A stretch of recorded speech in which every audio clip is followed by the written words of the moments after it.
Brian here from btoby.com. I'm here to discuss with you the Nikon 70-200mm f4G. This lens was released in November 2012, and unlike Nikon's 70-200mm 2.8, which had a history of lens designs, this is Nikon's first f4 design. Now, Canon has offered both a 2.8 and f4 pair for several years. Similar to Canon, Nikon designed the new f4 to meet the demands of professionals, which include many features of its 2.8 partner. The lens incorporates the gold ring around the barrel, an indication of professional grade. The design is complex with 20 elements in 14 groups. It utilizes nanocrystal coating, 3 extra low dispersion glass elements, and 1 element with a very high index of refraction. The diaphragm has 9 blades rounded for improved bokeh performance. It is the first lens to feature 3rd generation VR technology, offering 5 stops of vibration compensation. Now, why would anyone consider such a lens? Well, the 70-200mm focal length range is very common and useful for a variety of photographic disciplines. The lens is designed for full-frame FX cameras, but is compatible with DX and CX sensors as well. Do not misjudge this lens simply as an affordable solution to Nikon's 2.8 counterpart. Instead, this lens is built tough for professionals who do not require a maximum aperture of 2.8. Now, overall, the design is welcoming, as its weight, size, and price are significantly reduced from the 2.8 version. The ultimate question is, how well does the new 70-200mm f4 perform? Well, I've tested this lens using the Nikon D4, D800E, D600, and even the D3200, along with Nikon's 2x teleconverter. This review encompasses the performance of Nikon's 70-200mm f4G VR, its features, and its handling. Later, I'll make some comparisons to the 70-200mm 2.8 VR2 and the Nikon 200mm f2G. Now let's begin with the design, particularly the build quality. The minute you pick the lens up, you know it's of professional grade. Its exterior is mostly metal and it feels solid. The zoom and focus rings are smooth and comfortable with a spongy feel to them. The focus ring is large and easy to find. Positioned at the end of the barrel, the lens does not have a depth of field indicator, but just a focus distance marker. There are several switches on the side. The first is the autofocus enable switch. The lens features auto/manual, allowing you to override the focus by simply grabbing the focus ring. This is slightly different than manual auto though. Auto manual has a slight slip clutch before the manual override takes over. So this hysteresis effect prevents accidental manual override. The next switch is the autofocus limiter. It can be set to full or 3 meters. When set to 3 meters, it prevents the lens from hunting at close distances to acquire autofocus. The 2.8 VR2 had its close autofocus limiter at 5 meters, somewhat less useful. Now next is the VR enable. You can set it to on or off, and I'll get into VR a little bit later. And the last switch is for VR active or normal. When set to normal, the VR does not compensate when the lens is panned. So those are the switches on the side. Now, the lens barrel is smaller in diameter than the 2.8 version. It features a 67mm filter thread, which is becoming more popular as a secondary standard from the 77mm. I found that using filters did not impact light fall off. The hood is unique to the lens and fairly expensive to replace, considering it's just plastic. Now, the lens does not come with a tripod collar. The tripod collar is sold separately at an additional expense.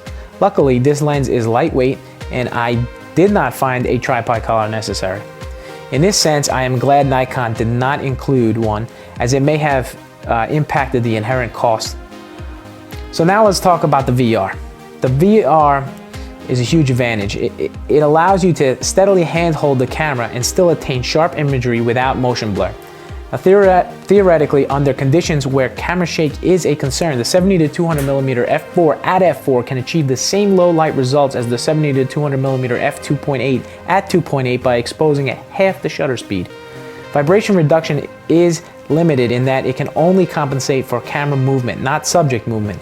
Therefore, if the subject is in motion, like in sports, weddings, the VR has little to no effect. However, the purpose of this lens is somewhat designed around portability, at least compared to the 2.8 version. The new VR system is a nice advantage to accommodate for a wide variety of shooting conditions. Now, Nikon claims a 5-stop vibration reduction. I found that shooting at 1/20th of a second at 200 millimeters is possible. Of course, the likelihood of motion blur still remains at about, I'd say, 50%. What I also found was the VR impacted my composition. The VR system engages as you hold the shutter release halfway to mitigate camera shake while looking through the viewfinder. Now there it becomes apparent just how good the VR system really is. However, upon release of the shutter, just before the shutter opens, the VR system will recenter itself to allow for maximum displacement compensation during the exposure. This recentering process impacts the composure and is very noticeable using this lens. If composure is important, I would provide a bit of margin when framing the image in the case of a VR adjustment. All in all, the VR is very effective, as you can see in this demonstration.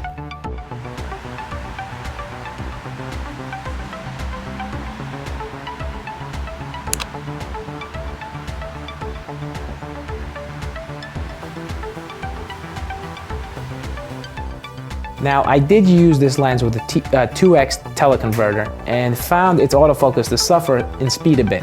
This is somewhat expected. Using Nikon's new cameras, though, they allow you to focus at f8 using the center point. Overall, the experience using the teleconverter was very similar to the 2.8 version. Perhaps this may be different using the 1.4x teleconverter. Now, the image quality of the 70 to 200 millimeter f4G is fantastic. I found it to exhibit vivid color, good contrast, and sharp images on the D800E. It is almost not worth discussing. However, there are a few points I would like to touch on. First is it performs a bit better at 200 millimeter than at 70 millimeter. Second, its wide open performance is not perfect. No lens is. Stopping down to 5.6 did not significantly improve this. Stopping down 2 stops to f8 did. This came at a slight surprise to me, as I would have expected better performance at 5.6. I found that f8 to be its optimal aperture. Lastly, its minimum focus distance at 200 millimeters is quite soft. So although Nikon claims it can focus much closer than the 2.8 VR2 counterpart, its image quality suffers at its maximum focus distance, at least at 200 millimeters. All right, now let's take a quick break, and when we come back, I'll talk about bokeh, autofocus speed, accuracy, light fall off, and flare. Okay, so its bokeh performance is not superb, but it's not too bad either. It does not differ significantly than the 2.8 VR2 except at the periphery of the frame, where circles turn into ovals. This is not an astigmatism, but more like an spherical aberration artifact somehow. Stopping down to f8 mitigates the effects. Overall, it's not milky like the 85 1.4, but it's not as bad as the 70 to 300 millimeter VR. So overall, I'd say it's somewhere in the middle, not quite as good as the 2.8 VR2. Now the lens does have some lateral chromatic aberration, but it's minimal and certainly less at 200 millimeters than at 70. Longitudinal CA is fairly insignificant, even at 200 millimeters. What about flare? Well, the nanocrystal coating does a great job at reducing flare. When I pointed it directly at the midday sun, flare was well managed. So overall, flare is not a general concern with this lens. Now let's talk about focus, but first let's address focus breathing. The 2.8 VR2 exhibited significant focus breathing. In fact, at 200 millimeters at close distances, the 2.8 measures more like 135 millimeter than an actual 200 millimeter. This is not the case for the 70 to 200 millimeter f4. The lens maintains consistent magnification for all focus distances. How about autofocus? Well, the autofocus was dead on accurate for most of the cameras. The D4D, D600, and D3200 did not require any adjustments. However, the D800E had a slight back focusing issue, so I corrected it via the simple autofocus fine tune. It was small, about -6, not really a big deal. Now the autofocus speed is comparable to the 70 to 200 millimeter 2.8. It's fast, but it's also very quiet. Now being an f4, it does not require the same autofocus accuracy as the 2.8 does. But regardless, it performs snappy. I was very impressed with its autofocus capabilities. Now it's certainly not as fast as the 200 millimeter f2, but that's a whole different level. What about video? I think this lens is suitable for video. I prefer manual primes when shooting video, but I found the focus ring adjustments does not breathe as well as the 2.8 does, so it's pretty good for video. It does suffer in transmission stops a bit more than the 2.8 version. I could not measure it, but I can assure you it does not exhibit the same low light performance of the 2.8 does, even both set to f4.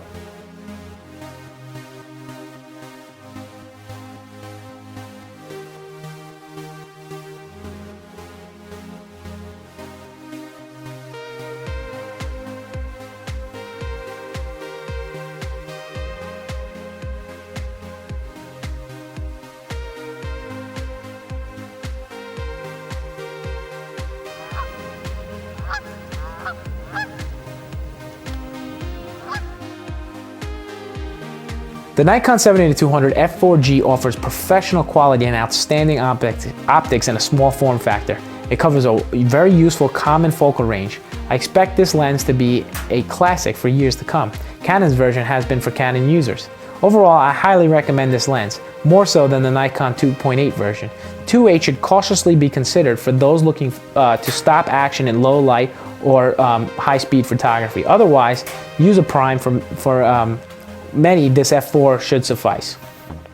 Now, packaged with the 70-200mm f4 is a lens hood specific to the lens, a cheap lens pouch not worth protection in transit, and the standard lens caps, not the LF1 but the newer LF4. This tripod, the tripod collar is not included as we discussed earlier. The lens is priced at $13.99, not quite an affordable lens when considering the alternatives from Sigma, Tokina, and Tamron, and also Nikon 70-300 VR. However, the design of this lens does not signify an affordable solution. Nikon clearly designed it for pros. This is a great alternative to the 2.8 for those not seeking ultimate light sensitivity. I recommend that you check out my written review at btoby.com. I have a bit more detail with sample imagery and some lab results. Please subscribe and follow me on Google+. Thanks for watching.